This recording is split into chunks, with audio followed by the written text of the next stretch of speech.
አክብሮታዊ ሰላምታችን በያላችሁበት ይድረስ። የተከበራችሁ ውድ የኢትዮ ራይት ሚዲያ ቤተሰቦች ለሰዓቱ የተሰሙ አዳዲስ ሰበር መረጃዎችን ከዚህን ሰዓት ጀምሮ ወደ እናንተ ማቅረብ እንጀምራለን። ቻናሉን ሰብስክራይብ፣ ቪዲዮ ላይክ፣ ሼር፣ ኮመንት በመስጠት አብራችሁ እንድትሆኑ እየጋበዝን አሁን በቀጥታ ወደ ዝርዝር መረጃዎቻችን እናልፋለን። አብራችሁን ቆዩም።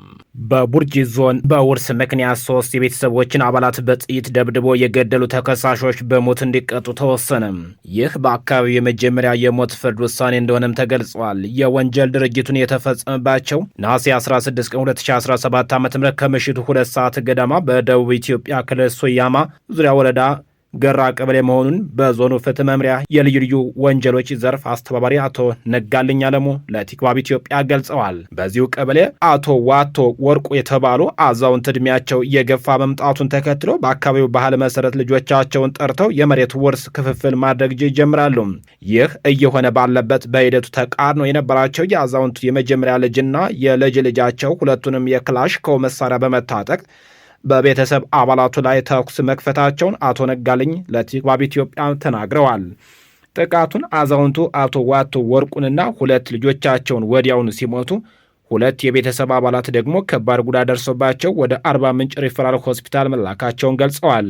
ፖሊስም ግለሰቦችን ከነመሳሪያቸው ኤግዚቢት በመያዝ ምርመራ ማድረግ ይጀምራል። መዝገቡም አደራጅቶ ለዞኑ አቃቤ ሕግ ያቀርባል። አቃቤ ሕግ መዝገቡን በማደራጀት በሁለቱ ተከሳሾች ላይ በዋና ወንጀል አድራጊነት በ3 የግድያ ወንጀል ክስ በወንጀል ሕጉ አንቀጽ 539/1 ሀ መሰረት በከባድ የሰው ነፍስ ማጥፋት ወንጀል 2 በሕይወት በተረፉ የግል ተበዳዮች ወንጀል 2 ክስ በወንጀል ሕግ አንቀጽ 27 እና 539/1 ሀ መሰረት ክስ ማቅረቡን አቶ ነጋልኝ አስረድተዋል። ተከሳሾቹ ፍርድ ቤቱን ቀርበው የወንጀል ድርጊቱን ስለመፈጸማቸው ተጠይቀው አልፈጸምንም በማለት ክደው ተከራክረዋል። አቃቤ ሕግ በሰውና በሰነድ ማስረጃ 5ቱንም ክስ በሚገባ ያስረዳ ሲሆን ተከሳሾቹ የቀረበባቸውን ክስ መከላከል ባለመቻላቸው በየቡርጂ ዞን ከፍተኛ ፍርድ ቤት ተከሳሾችን በቀረበባቸው ክስ ጥፋተኛ ናቸው ብለዋል። የፈጸሙት ወንጀል ጭካኔ የተሞላበት አስነዋሪ መሆኑን በአካባቢው ከዚህ ቀደም ተደርጎ የማይታወቅ ከ2 በላይ የሆነ የቤተሰብ አባላት ላይ በአንድ ጊዜ የተፈጸመው ግድያ መሆኑን ከግምት ውስጥ አስገብተዋል። ፍርድ ቤቱ ሁለቱም ተከሳሾች በሞት እንዲቀጡ ውሳኔም አስተላልፏል። ተጽዕኖ ፈጣሪዎችን በመጠቀም ከ600 ሚሊዮን ብር በላይ በማታለል የሰበሰበውን የፌንቴክ ኢንቨስትመንት ስራ አስኪያጅ ክስ ተመሰረተባቸው። በኤሌክትሪክ ተሽከርካሪዎች ሽያጭ ስም ዘመናዊ ታክሲዎችን በዱቤ እናቀርባለን በሚል አማላይ ማስታወቂያዎች ከ600 ሚሊዮን ብር በላይ ከዜጎች የሰበሰበው የፌንቴክ ኢንቨስትመንት ስራ አስኪያጅ ዳንኤል ዮሐንስ ክስ ተመሰረተበት። ተከሳሹ በ1996 ዓ.ም የወጣውን የወንጀል ሕግና የኮምፒውተር ወንጀል አዋጁን በመተላለፍ ኮምፒውተርና ማህበራዊ ሚዲያን በመጠቀም አሳሳች መረጃዎችን በማሰራጨትና ተበዳዮችን በማታለል ወንጀል ተጠርጥሮ የፌዴራል አቃቤ ሕግ 19 ተደራራቢ ክሶች ተመስርቶበታል። አቃቤ ሕጉ ለፌዴራል ከፍተኛ ፍርድ ቤት ልደታ ምድብ 2ኛ ልዩ ልዩ ወንጀል ችሎት ባቀረበው የክስ ዝርዝር መሰረት ተከሳሹ በ2013 ዓ.ም ሄሎ ታክሲና ሄሎ መኪና የተባሉ ድርጅቶችን ካቋቋመ በኋላ የትራንስፖርት ችግርን ለመፍታት ዘመናዊ መኪኖችን በዱቤ እናቀርባለን የሚል የሐሰት መረጃ አሰራጭተዋል።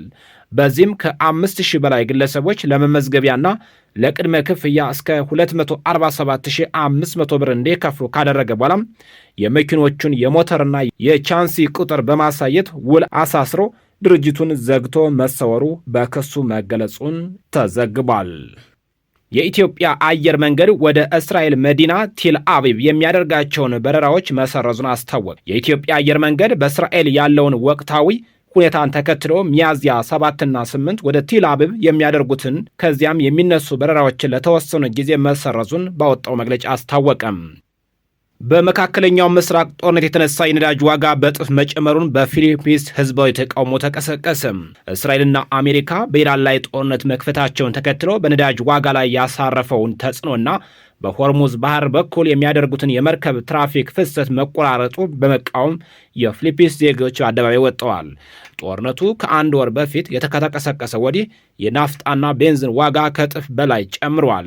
የፊሊፒንስ ፕሬዝዳንት ፈረንዲናንድ ማርኮስ አዲስ የነዳጅ ምንጮችን ለማፈላለግ ቃል ገብተው ማክሰኞ ዕለት ብሔራዊ ኃይል ድንገተኛ ጊዜ አዋጅን ማወጃቸው ይታወሳል። ከሰልፈኞቹ መካከል አንዱ የሆነው ግለሰብ እንደተናገረውም በሰሜናዊ ፊሊፒንስ ውስጥ ነዋሪ ነበርኩ። ከሀገሪቱ ዋና የአትክልት አምራች ክልሎች መካከል አንዱ። እናም የነዳጅ ወጪዎች ከእጥፍ በላይ ጨምሯል። ይህ ወጪ በገበሬዎች ላይ የተጣለ ነው። የአትክልት ዋጋ በጣም ዝቅተኛ ነው። ነገር ግን ዋና ከተማዋን ማኒላ ሲደርሱ ከእጥፍ በላይ ጨምሯል ሲል ተናግረዋል። እነዚህ ሴክተሮች በተቃውሞው ውስጥ ጥሩ ውክልና አላቸው። የዛሬ ሰላማዊ ሰልፍ ተማሪዎች፣ ገበሬዎችና የህዝብ ማመላለሻ አውቶቡስ ሰራተኞች የአደጋ ጊዜ እርምጃዎችን ብቻ ሳይሆን መዋቅራዊ ማሻሻያዎች ሊደረግ ይገባል ሲሉ ተደምጠዋል። የነዳጅ ዘይት መቆጣጠሪያ ህግን መከለስ፣ ከፍተኛና ዝቅተኛ የደሞዝ ክፍያና የኤክሳይስ ታክስ መሻርን ጨምሮ በመላ ሀገሪቱ የተቀሰቀሰው ሰፊ የተቃውሞ ማዕበል አካል ነው ተብሏል። በንግድ ስርዓቱ ውስጥ ዓለም አቀፍ ባንኮች ያዳበሯቸውን ህጎች በኢትዮጵያ በቂ ሁኔታ የህግ ሽፋን አያገኙም ተባለም።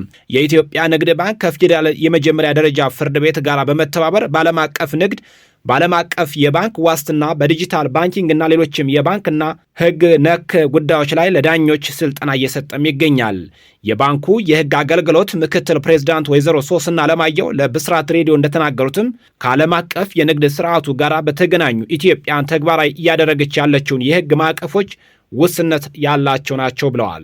ሌሎች ሀገራት በልማድ ዓለም አቀፍ ባንኮች ተግባብተውና ተስማምተው ያዳበሯቸው እንደ ህግ አስገዳጅ ውጤት ያላቸው ገዥ ህግጋቶች እንዳላቸው ተናግረዋል። ይሁን እንጂ በኢትዮጵያ እነዚህ ህግጋቶች በተመለከተ በቂ የሆነ የህግ ሽፋን እንደሌላቸው ወይዘሮ ሶስና ገልጸዋል። ይህንን ክፍተት ለመቅረፍ እናም ውጤታማ የዳኝነት ስርዓት አሰጣጥ እንዲኖር ባንኩ ለዳኞች ስልጠና እየሰጠም ይገኛል።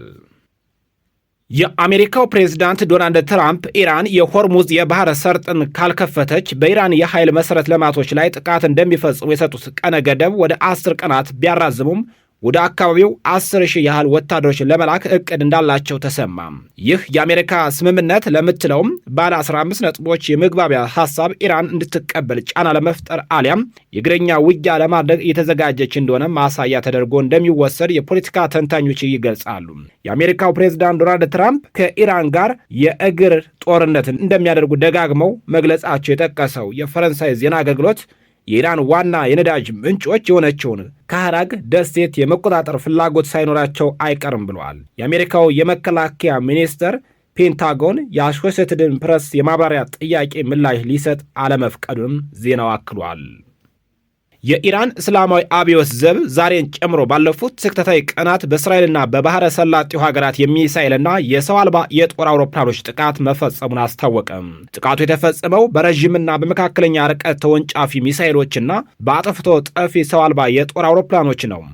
ከእስራኤል በተጨማሪ ጥቃት የደረሰባቸው ሀገራት ቀትር፣ ኩዌት፣ ዩናይትድ አረብ ኤምሬትና ባህሬን መሆናቸውን አክሏል። በተለይ በባህሪያን የአሜሪካ የአየር መከላከል ስርዓትና የጥገና አገልግሎት መስጫ ተቋማት ኢላማ መሆናቸው ታውቋል። ኩዌት በበኩሏ በዛሬው ዕለት ዋናዋ ሻዊካ ወደብ በኢራን ሚሳኤል መደብደቡን አስታውቃለች።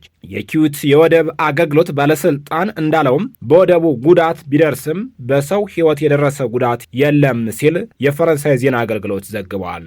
የትግራይ ክልል የምክክር መድረክ በአዲስ አበባ ይካሄዳል ተባለ። የትግራይ ክልል የአጀንዳ ማሰባሰብ የምክክር መድረክ ከመጋቢት 23 እስከ መጋቢት 25 ቀን 2018 ዓ.ም በአዲስ አበባ ይካሄዳል ሲል የኢትዮጵያ ሀገራዊ ምክክር ኮሚሽን አስታወቀ።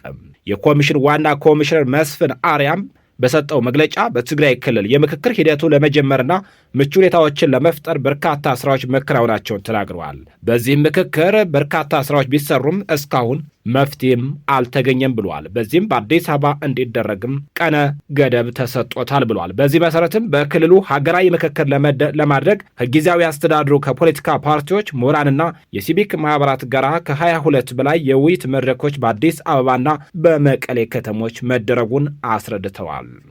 የተከበራችሁና የተወደዳችሁ የቻናላችን ቤተሰቦች ለሰዓቱ ያዘጋጅንላችሁ መረጃዎቻችን እነዚህን ይመስላሉ። ከቆይታዎች በኋላ ደግሞ በሌሎች አዳዲስ መረጃዎች ዳግም እንገናኛለን። በያላችሁበት ጥሩ ጊዜ ተመኘው። ጤና ይስጥልኝ።